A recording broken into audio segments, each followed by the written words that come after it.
खतरनाक फैक्ट्स में। अभी मजा आएगा ना भिड़ो। हमारे यहाँ ऐसा ही होता है। रिबर्थ एक ऐसा टॉपिक जिसके बारे में ना तो कभी किसी ने बात की है और ना ही अभी कोई करने वाला है। तो इसी से गाइस आज की इस वीडियो का टॉपिक हम सबको पता चलता है कि आज का टॉपिक है रिबर्थ, मतलब पुनर्जन्म, जो एक ऐसा टॉपिक है जिसके बारे में हज़ारों करोड़ों सालों से लोग जानते तो हैं लेकिन कभी किसी ने बात नहीं की। चाहे वो कोई फेमस डांसर ही क्यों ना हो, चाहे वो कोई इंडियन फैक्ट चैनल ही क्यों ना हो, सबके रिबर्थ हो रखे हैं, चाहे कोई भी हो। तो इसीलिए गाइस हम चलते हैं जर्नी टू हेवन, मतलब रास्ता स्वर्ग का।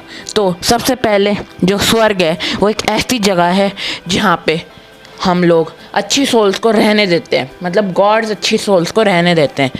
And it is a place where happiness and kindness is full but no evil can let here. मतलब ये कोड लाइन दर्शाती है कि जो हेवन है वहाँ पे कोई बुरी आत्मा कभी नहीं आ सकती। तो इसीलिए ओके व्हाट ओम तो गाइस जो हेवन है उस एक ऐसा मस्त जगह है जहाँ पे लोग हमेशा जाना चाहते हैं। क्योंकि कभी भी आपने किसी को सुना होगा कि you go to hell, you go to hell, कभी कोई ऐसा नहीं बोलता। जब भी कोई मरता है तो सब बोलते हैं you should go to heaven. तो इसीलिए गाइस हेवन में भेजते हैं ज़्यादातर लोग। तो इसी से पता चलता है कि हेवन कितनी अच्छी जगह है और लोगों को हेवन में ही जाना चाहिए, सारे अच्छे लोगों को। तो गाइस अब हम चलते हैं हेल। अभी मजा आएगा ना भिड़ो। अब हम चलते हैं गाइस हेल की तरफ। तो हेल जहन्नम एक ऐसी जगह जहाँ पे बुरी और गंदी सोल्स को रहने के लिए दिया जाता है और उन्हें वहाँ बहुत सारी सजाएं दी जाती हैं जिससे उन्हें बहुत ज़्यादा टॉर्चर किया जाता है। तो गाइस हेल की एक ये कोड लाइन भी है, there is no kindness, there is no faith, no believe in each other, hell is a place where no one can live with peace and happiness. तो गाइस इससे हम ये समझ सकते हैं कि हेल कैसी जगह होगी और हेल कितनी बुरी जगह है और वहाँ पे कोई भी जाना नहीं चाहेगा। तो इसीलिए जो हेल है वो सबसे ज़्यादा बुरी प्लेस है किसी भी ह्यूमन को भेजने के लिए। तो अब गाइस हम शुरू करते हैं हमारा टॉपिक रिबर्थ से रिलेटेड। तो रिबर्थ आखिर है क्या? तो गाइस आपने सुना होगा किसी भी इंसान के 7 जन्म होते हैं। तो हाँ गाइस हम जो इंसान है उन्होंने पहले के 3 से 4 जन्म ले चुके हैं और अब हमारे लेफ्ट तो हमने जितने भी जन्म अभी तक ले रखे हैं उनमें से जो 4 से 3 जन्म हमने पहले यूज़ कर चुके हैं, अब हमारे पास सिर्फ और सिर्फ 3 जन्म बचे हैं और ये हमारा 5th जन्म है गाइस। जिससे हमें ये बात पता चलती है कि जो हमारे जितने भी जन्म हैं, हमने अभी तक जितने भी जन्म लिए हैं वो सारे के सारे या तो हमने अच्छे कर्मों में बिताए हैं या तो हमने बुरे कर्मों में। तो यही 7 जन्म के बाद तुम मतलब आप सब लोग जाते हैं या तो हेल या तो हेवन। इसी से डिसाइड होता है कि आपके कर्म कैसे हैं। अगर आपके कर्म अच्छे हैं तो आपको हमेशा हेवन मिलेगा और अगर आपके कर्म बुरे हैं तो आपको हमेशा के लिए हेल मिलेगा। तो गाइस रिबर्थ में ऐसा इसीलिए होता है जिससे जो ह्यूमन साइकिल है या जो नेचर साइकिल है वो मेंटेन रहे। अगर वो ही मेंटेन नहीं रहेगी तो हमारी जो धरती है वो डगमगा जाएगी और इसी से हमारा संतुलन बिगड़ जाएगा और ऐसे ही जो हमारी धरती है वो चक्कर खा के एक दिन ब्लास्ट हो जाएगी। तो इसीलिए हमारे यहाँ ऐसा ही होता है। हमारे साथ ऐसा ही होना चाहिए। तो इसीलिए गाइस हम ऐसा ही करते हैं ताकि नेचर का बैलेंस बना रहे। और अगर कभी भी नेचर का बैलेंस गड़बड़ हुआ तो ऐसी बुरी चीज़ हो सकती है इंसानियत के साथ जो आप कभी थिंक भी नहीं कर सकते, जैसे कोरोना। इससे भी भयंकर चीज़ें हो सकती हैं हमारे साथ। तो इसीलिए हमें हमेशा धरती का जो बैलेंस है वो बनाए रखना चाहिए और ऐसी हमें धरती का ध्यान रखना चाहिए। और जो रिबर्थ का सेकंड पॉइंट मैं आपके सामने लाना चाहता हूँ कि जो ऐसे लोग जिनका रिबर्थ हुआ है, जिनके बारे में हम 101% श्योर हैं, जो है हमारे स्वामी विवेकानंद और हमारे माइकल जैक्सन। उन्होंने एंशिएंट पीरियड में एक मूर्ति बनी थी जिसकी फ़ोटो बिल्कुल माइकल जैक्सन की तरह है, जो 101% माइकल जैक्सन की तरह दिखती है। और हमारे स्वामी विवेकानंद हमारे बिल्कुल फैक्ट टैग की तरह दिखते हैं। जो मैंने आपको स्टार्टिंग में फ़ोटो दिखाई थी, अगर आप उसे ध्यान से देखें तो आपको पता चल जाएगा।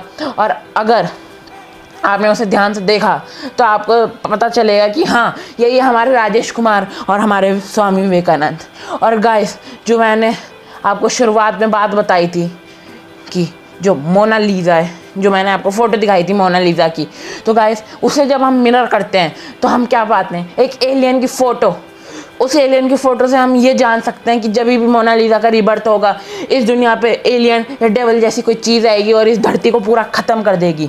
तो इसीलिए अभी तक मोनालिसा का रीबर्थ नहीं हुआ है। उसका रीबर्थ होगा कलयुग के अंत में। जब कलयुग ख़त्म होने वाला होगा तब मोनालिसा दोबारा जन्म लेगी और तब जन्म होगा द माइटी कल्कि का। तो इसी से धरती ख़त्म हो जाएगी। तो हाँ, ऐसे ही कर करके जो इजिप्शियंस लोग हैं उन्होंने सारी तैयारियां पहले से कर रखी हैं। जो पिरामिड है वो गाइस असल में एक अंडरग्राउंड बंकर है, ना कि कोई स्ट्रक्चर। तो गाइस वो जो पिरामिड है वो अंडरग्राउंड स्ट्रक्चर्स हैं। और इसीलिए जब भगवान कल की जन्म लेगा, उससे बचने के लिए इजिप्शियंस ने पहली तैयारी कर ली थी, क्योंकि जो एलियंस हैं उनके पास अपना कोई घर नहीं है, वो दूसरे प्लेनेट पे जाकर रहते हैं। और गाइस आप ये सुनकर हैरान होंगे कि वो एलियंस है कौन? तो गाइस वो एलियन हम ही हैं जिन्होंने रीबर्थ कर रखा है। मतलब ये जो धरती है 3 टाइप से चलती है, पहला पास्ट, दूसरा प्रेजेंट और तीसरा फ्यूचर। वो एलियन हम रीबर्थ क्रीचर से फ्यूचर वाले युग हैं। तो इसी से हमें पता चलता है कि जो एलियंस हैं वो सच्ची में हम हैं, ना कि कोई और। क्योंकि हमारी टेक्नोलॉजी इतनी आगे चली जाएगी कि जो एलियंस हैं वो हम बन जाएंगे। हमारा ब्रेन इतना ज़्यादा डेवलप हो जाएगा। तो ये तो हमने थोड़ी हेवन की बातें कर ली। अब हम थोड़ी सी हेल की बातें करते हैं। जो लोग हेल में जाते हैं गाइस, उन्हें रीबर्थ के लिए उन्हें इंसान का रूप कभी नहीं मिलता। जब तक वो जितने भी अच्छे कर्म हैं, वो उन्होंने जितने भी बुरे कर्म किए उनको अच्छा नहीं कर देता, तब तक उन्हें कभी भी ह्यूमन फॉर्म में रिबर्थ नहीं मिलेगा। और उन्हें हमेशा किसी एनिमल फॉर्म में रिबर्थ मिलेगा। और वो कभी भी किसी अच्छे से अच्छे काम को, जब तक वो 100 बार या हज़ारों बार अच्छा नहीं कर लेते, उनकी एक गलती हज़ारों करोड़ों के बराबर है। इसी से हमें पता चलता है कि कितना बुरा होता है हेल में जाना। तो इसी से गाइस आप लोग अंदाज़ा लगा सकते हैं कि हेल कितनी खौफनाक जगह होगी, कितनी भयंकर जगह होगी। हेल से ज़्यादा बुरी जगह आज तक ना कभी थी और ना कभी होगी। तो गाइस ऐसे हमने रीबर्थ के बारे में भी बात कर ली और हमने हेल के रीबर्थ के बारे में भी बात कर ली। लेकिन गाइस हमारी सोल का क्या होता है रीबर्थ के समय? तो गाइस हमारी सोल जो है वो कभी नहीं मरती। वो 7 जन्म के बाद भी कोई और जन्म देखती रहती है कि उसे कब दोबारा जन्म लेने का मौका मिले। और सोल के बारे में एक डेफिनेशन है, soul is non solid non liquid non a gas, it's a living creature who lives with us but never dies. It is forever with us. We can live it. We cannot see it but he can see us properly.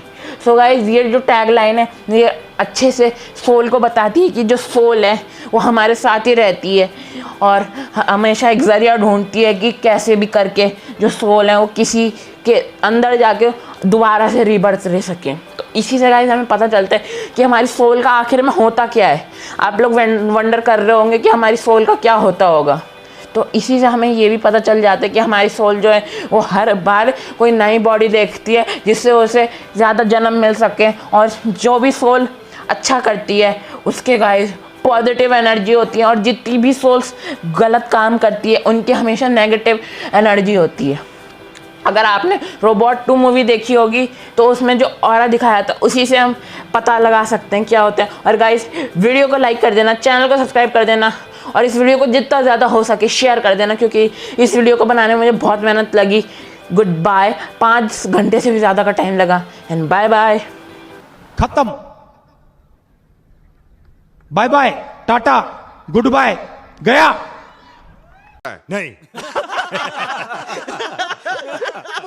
हमारे यहाँ ऐसा ही होता है। अभी मजा आएगा ना भिड़ो। हमारे यहाँ ऐसा ही होता है। अभी मजा आएगा ना भिड़ो। हमारे यहाँ ऐसा ही होता है।